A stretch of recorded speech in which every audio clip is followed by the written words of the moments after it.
eh, se está en la búsqueda. Lo que es más relevante es el juez. Creo que ahí de nuevo es relevante porque pues es una persona que fue detenida y que el juez, sin ningún argumento, porque la fiscalía estuvo peleando y dando todos los argumentos, sin ningún argumento de por medio le da prisión domiciliaria. No debería de haber tenido esa resolución por parte de un juez. Pues nosotros hemos estado insistiendo pues en la corrupción del Poder Judicial.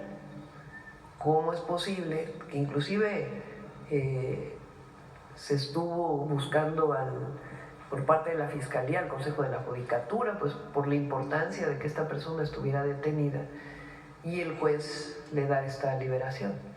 Entonces, pero el Gabinete de Seguridad lo va a informar con más detalle. Presidente, este fin de semana varios exconsejeros presidentes del Instituto Nacional Electoral le hacen un llamado a usted en la reforma electoral que anunció presentar en su momento, que sea por consenso y que incluso no disminuyan los plurinominales, sino que incluso no, que aumenten. Dicen, no, ya quieren 75% también para aprobar la reforma. Nuestro objetivo no es que partidos que no tengan, que no ganen a un diputado, a un senador de manera directa, no tengan representación. Pero lo que sí decimos es que las listas de plurinominales pues no son una verdadera representación, y que es muy importante que aquel que quiera obtener un voto vaya al territorio a convencer a la ciudadanía. Entonces, ya en su momento pues presentaremos la propuesta que hace el Gobierno de México y pues que se abra, que tenga un espacio de discusión importante para su posterior aprobación. Muchas gracias. Lo importante es el voto popular. Esa es la democracia. Buenos días, Presidenta. Buenos días, servidoras, servidores públicos. Buenos días a todas y todos. Sosimo Camacho, de Luces del Siglo. Presidenta, hace algunas semanas se conmemoró los 30 años de la masacre de Aguas Blancas. Una masacre que es hoy, que es presente, porque prácticamente se encuentra en la impunidad. Aquellos perpetradores, desde el presidente Ernesto Zedillo, quien incluso habla o alerta, según él, en contra del autoritarismo en distintos foros del mundo, bueno, pues nunca fue ni juzgado ni procesado por una situación de esta naturaleza. Una de las masacres probablemente con mayor impacto en las últimas décadas en este país, y vaya que hubieron varias, incluso en su propio sexenio.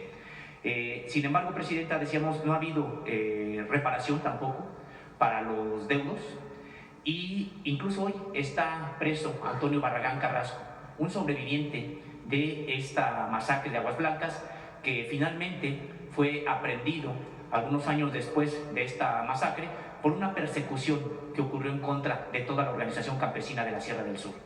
En ese momento, en el sexenio, precisamente después de Zedillo, vino los gobiernos panistas, y prácticamente se consideró a esta a esta organización como si fuera insurgente, y así se le trató.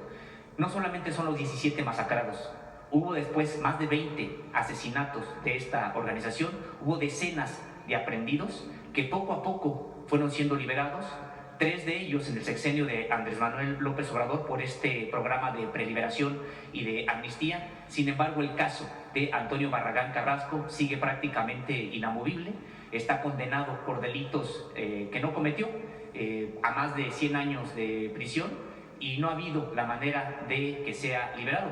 Preguntarle primero, Presidenta, sobre este caso, si su gobierno se ha reunido con la Organización Campesina de la Sierra del Sur a propósito de estos 30 años, si hay la posibilidad de reabrir este caso de Aguas Blancas, y también si hay la posibilidad de que haya algún tipo de indulto desde el Poder Ejecutivo local para Antonio Barragán Carrasco, porque lo que nos comentan es que sería la única manera en que pudiera salir de este encierro injusto. Lo está viendo la Secretaría de Gobernación. Esa responsabilidad la tiene la Subsecretaría de Derechos Humanos con Arturo Medina, y como otros casos, los está revisando y viendo la secretaria. ¿Y le han informado algo sobre esta posibilidad de un indulto hacia... Ya lo informaremos, pero lo tienen en cuenta, inclusive hay temas internacionales con esto y lo está atendiendo la Secretaría de Gobernación. Gracias, Presidenta.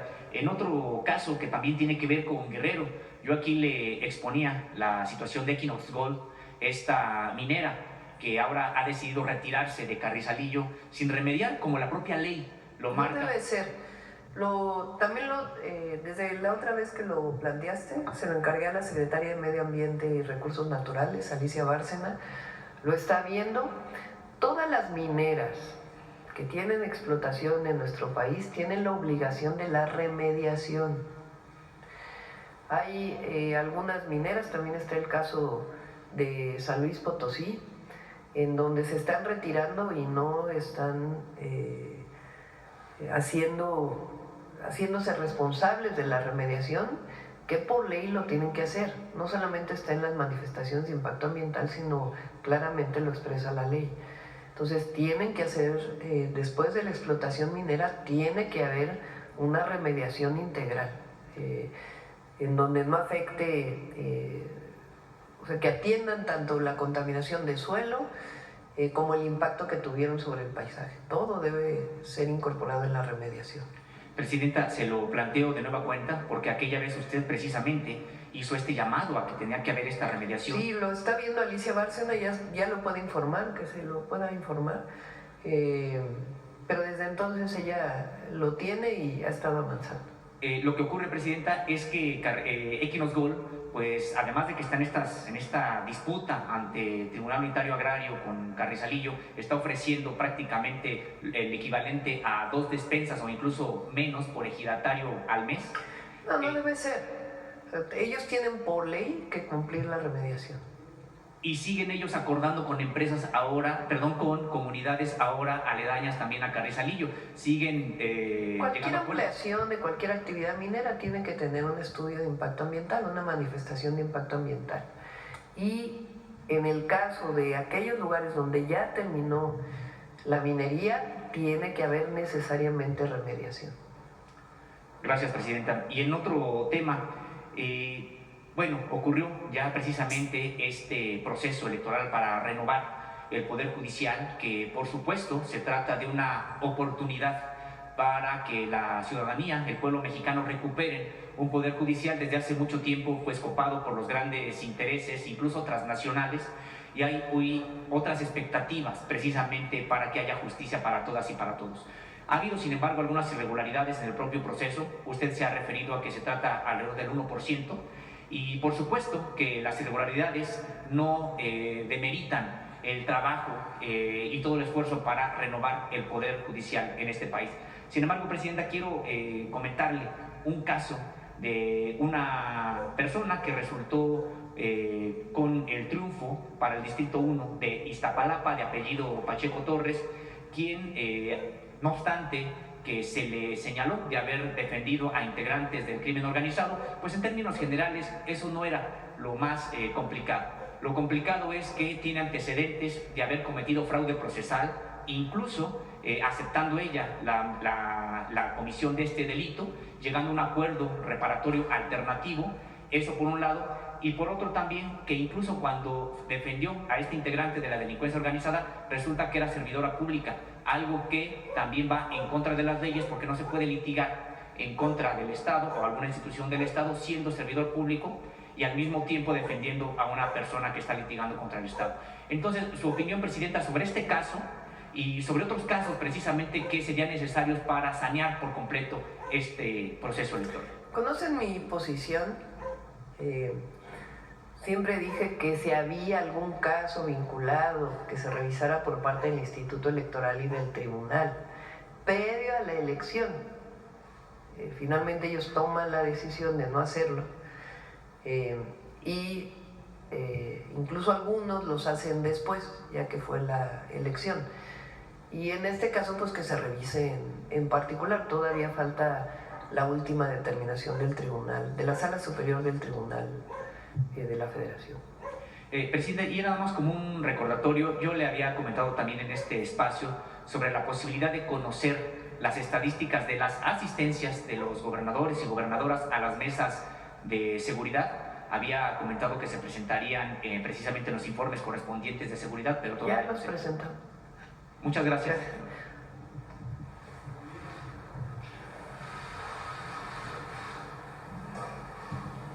Buenos días. Gracias. Sí, Adelante. Gracias, Presidenta. Presidenta, en el tema de este nuevo planteamiento de 30% de aranceles de Estados Unidos, preguntarle si el Gobierno de México estaría dispuesto a ajustar su estrategia de seguridad para evitar esta imposición de tarifas.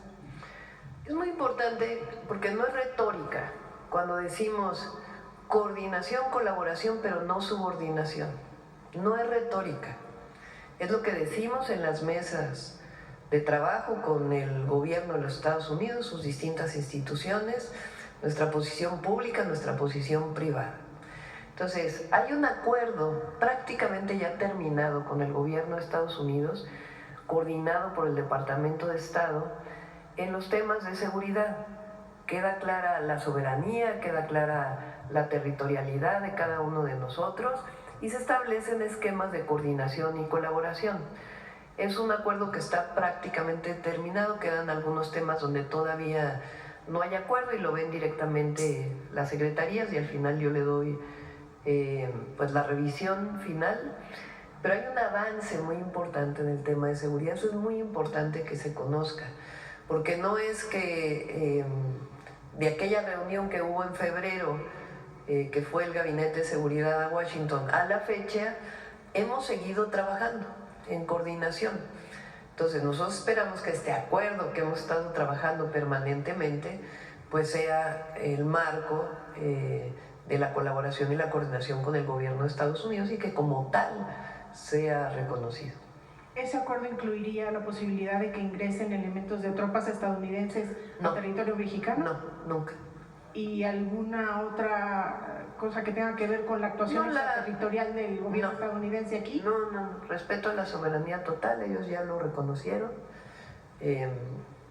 y el respeto total a la soberanía. Lo que se establece son los esquemas de coordinación, por ejemplo, en información de inteligencia, que ellos tienen allá, que nosotros tenemos acá, y cómo se coordina esa información para la operación de ellos en su territorio y de nosotros en nuestro territorio. Colaboraciones que se han tenido desde hace muchos años y que ahora se pueden fortalecer. También en el acuerdo está por parte nuestra que hemos insistido en que ellos deben parar la entrada de armas de Estados Unidos a México. También está en la importancia de atender las causas. El consumo de drogas pues también se debe atender. No solamente es el tráfico, sino que se atienda de fondo pues las adicciones tanto en su país como en nuestro país. Todo está incorporado en este acuerdo y siempre con respeto a nuestra soberanía. No podríamos acordar algo distinto. Hay diálogo permanente, hay coordinación, hay colaboración y México incluso ha dado resultados de los esfuerzos que ha hecho en materia de seguridad, en particular del combate al fentanilo. Las cifras ahí están. Sin embargo, parece haber un problema de credibilidad en el gobierno de Estados Unidos porque no es suficiente. Recuerden que ellos, hay un esquema en donde ellos están definiendo los aranceles. Ellos lo hacen por seguridad nacional, ese es el marco, porque finalmente el TEMEC es ley. El Tratado Comercial México, Estados Unidos, Canadá, aunque en Estados Unidos es Estados Unidos, México, Canadá, en Canadá, Canadá, Estados Unidos, México. El Tratado Comercial es ley, lo aprobó su Congreso, lo aprobó nuestro Congreso y lo aprobó el Congreso de los Estados Unidos. ¿En qué marco ellos ponen los aranceles? En el marco de la seguridad de Estados Unidos. Entonces, una parte tiene que ver, en el caso de México, desde su perspectiva, con el tema del tráfico de fentanilo, y otra parte con el déficit comercial, que desde su perspectiva es un asunto de seguridad. Entonces, hay colaboración, hay coordinación, saben lo que estamos haciendo. Y hay reconocimiento, también hay reconocimiento, lo ha hecho el embajador de Estados Unidos en México. Entonces, también es el marco en donde ellos establecen su esquema de aranceles. Por eso digo que no hay que adelantarnos, hay que avanzar en estas semanas que tenemos en los acuerdos, y esperamos que nuevamente se vuelva a concretar un acuerdo, porque no es que de la noche a la mañana cambió todo, sino que hay un diálogo permanente. Si hay un reconocimiento del gobierno de Trump, ¿por qué siguen amenazándonos con aranceles? ¿Cuál es el foco? Es una política que tienen a todos los países del mundo, a todos. Estados Unidos, a través de la administración Trump, tomó una decisión en la que ellos creen, que es que deben tener aranceles a todo el mundo para fortalecer su economía y sus ingresos. Esa es una política económica determinada por el gobierno de Estados Unidos. Pusieron aranceles a Canadá, pusieron aranceles a México, pusieron aranceles a Brasil, pusieron aranceles a la Unión Europea, mandaron cartas a muchísimos otros países del mundo. Entonces es importante que se ponga en contexto, porque no es que es una carta dirigida a México excepcionalmente, sino que es una carta dirigida a todos los países del mundo. Entonces, en ese marco, ¿qué debemos hacer como gobierno? Pues en primer lugar, defender la estrategia que hemos estado haciendo, porque tiene resultados. Segundo, informar al pueblo de México que hay una mesa de trabajo en asuntos de seguridad en donde siempre hemos puesto la soberanía como un principio innegociable. Y también tenemos trabajo en relación con los temas comerciales. Entonces esperamos que con estas mesas podamos llegar a un acuerdo, y si no se llega, pues ya habrá otras decisiones que deberemos tomar. Estamos trabajando muy de cerca con las cámaras empresariales de México, de todos los sectores, y trabajar conjuntamente. Ellos también tienen sus esquemas de comunicación a través de los propios empresarios de Estados Unidos para informar, pues, de la importancia de lo que se está haciendo en México. Entonces nosotros tenemos certeza en la estrategia de seguridad que tenemos, está dando resultados y va a dar más resultados.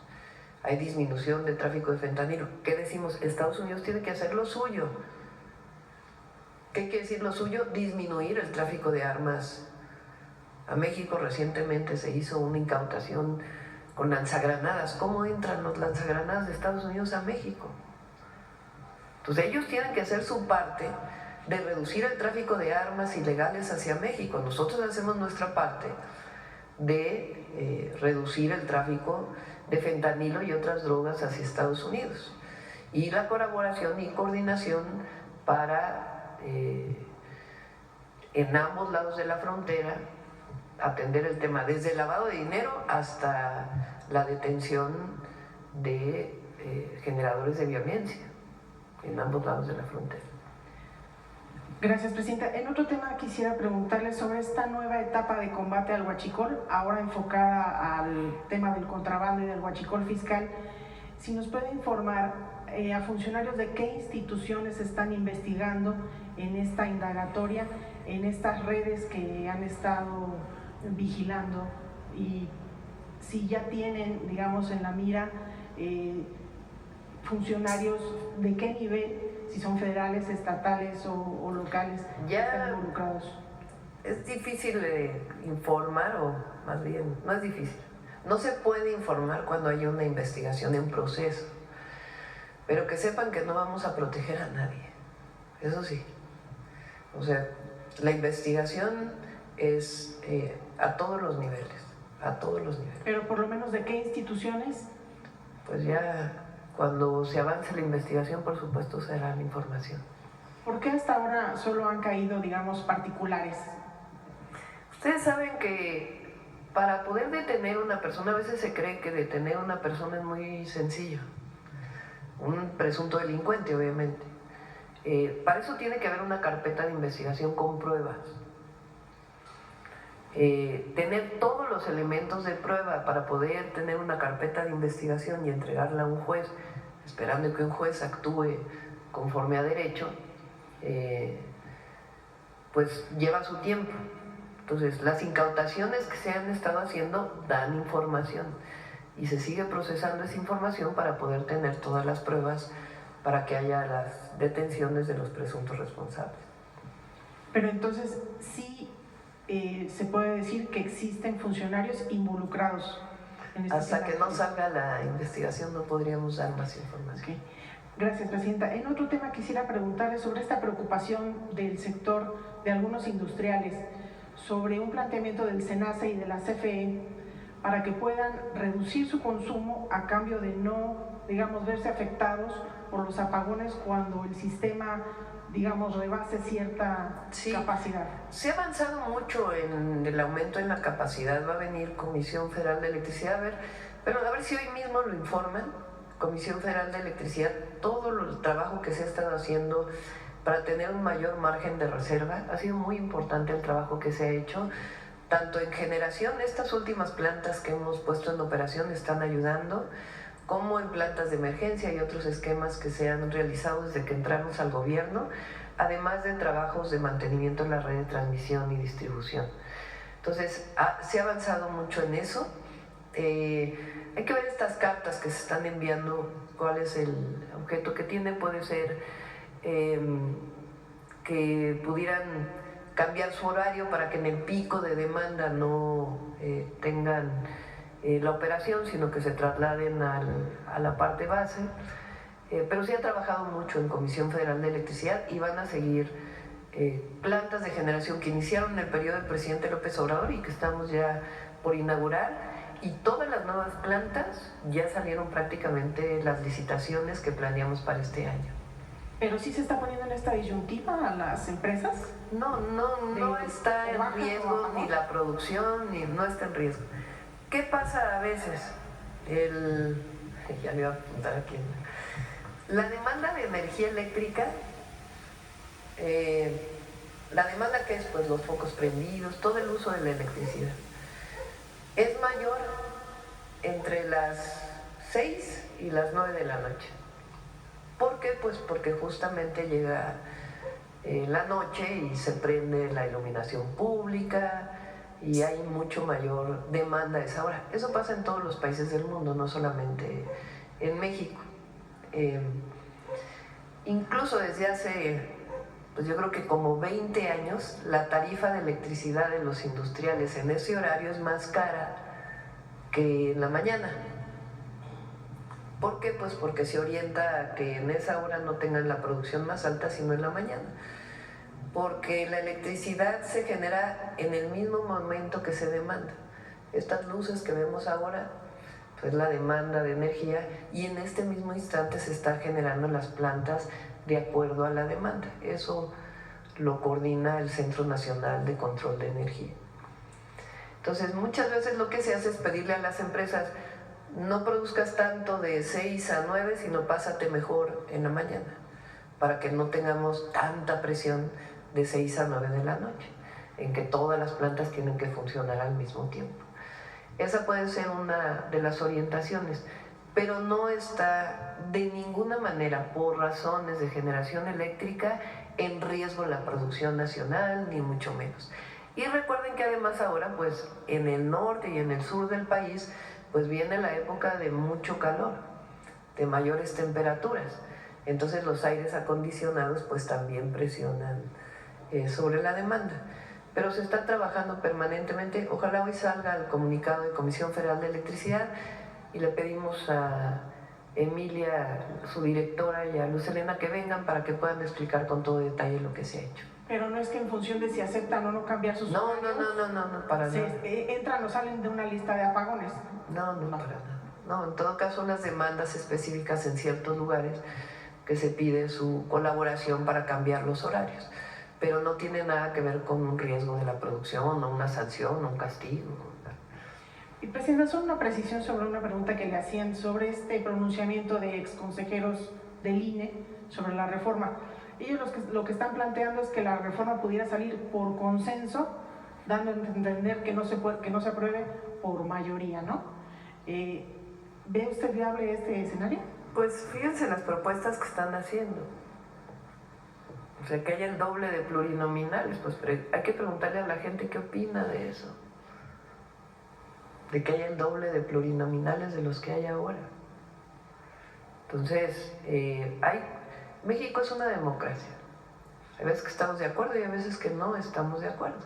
Y se permite a todos participar, dialogar, pero nosotros no estamos de acuerdo en que se suba al doble a los plurinominales. Pues justamente lo que estamos planteando es que estas listas de plurinominales pues no son precisamente un buen ejemplo de lo que ha ocurrido en nuestro país. Entonces, que hay minorías que deben tener participación en el Congreso, por supuesto, pero sí es muy importante pues la esencia del voto popular. Gracias. Por cierto, nunca dijeron nada cuando el fraude electoral del 2006 o cuando la compra del voto del 2012, ni en el 88. Sí. Buen día, Presidenta. Carlos Domínguez, de Nación 14. Preguntarle, Presidenta, si el avance del 75% en vivienda para el bienestar es sobre la meta del 2025 y qué representan este avance de 138,000 viviendas. Bueno, son 300,000, dijiste, Octavio. Pues ya se pasó de la meta, Octavio, del 2025 para contratar. A ver, está en este momento, son 1.100.000 viviendas del Programa Nacional de Vivienda para el Bienestar.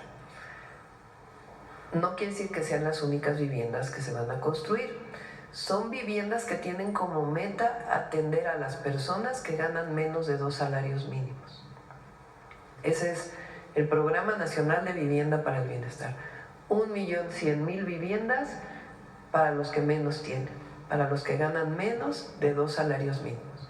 Una parte la tiene el Infonavit, que son aquellos que están afiliados al Infonavit. Otra la tiene Conavi, que es para todos aquellos que no tienen seguridad social. Y otra Fobiste, que también está entrando a la producción de vivienda. ¿Qué se necesita para hacer vivienda? Pues predios. Se necesita terrenos para poder construir vivienda. ¿Qué características queremos de estos terrenos? Pues que no estén alejados de la población, como se hizo en alguna época en donde se estaba lejísimos y tenías que... ni transporte público había y tardabas 3 horas para poder llegar a tu trabajo. Eso no queremos que ocurra, sino que estén cerca de los lugares de población. Entonces hay un avance muy importante en el número de terrenos que tenemos para la construcción de vivienda. Algunos los han donado municipios, otros los han donado los estados, otros son terrenos federales y otros son terrenos privados, que ya sea que se adquieren o también se les invita a que ellos participen en el programa de vivienda de menos de 2 salarios mínimos junto con el Infonavit. Esa es una. Luego ahora, la otra. Para todos aquellos que ganan más de 2 salarios mínimos están los créditos normales del Infonavit, que también se están facilitando para que pueda haber mayor construcción de vivienda y otros esquemas que también estamos desarrollando. Ahora, de la construcción del 2025 a las viviendas que nos comprometimos, que son 186,000, ¿cuál es el avance? El avance de 286,000, de los 186,000, perdón, se tienen todos los predios y inició la construcción y como ven la mayoría está en limpieza de terrenos, algunos ya inició su construcción, o sea que podemos decir que de la meta del 2025 de 186,000 viviendas por lo menos, ya están todos los predios y ya inició la construcción. Gracias, Presidenta. Y cambiando de tema, desde hace varios meses, doctora, se ha hablado mucho de las presuntas campañas anticipadas y violaciones a las leyes electorales que andan cometiendo por ahí funcionarios públicos. Sobre este tema llama mucho la atención el caso de la senadora potosina del Partido Verde, Ruth González, quien en los hechos y por lo que se puede escuchar y ver, ya se asume como la sucesora en el cargo que hoy ocupa su esposo, el gobernador Ricardo Gallardo, pues en los eventos que preside por todo el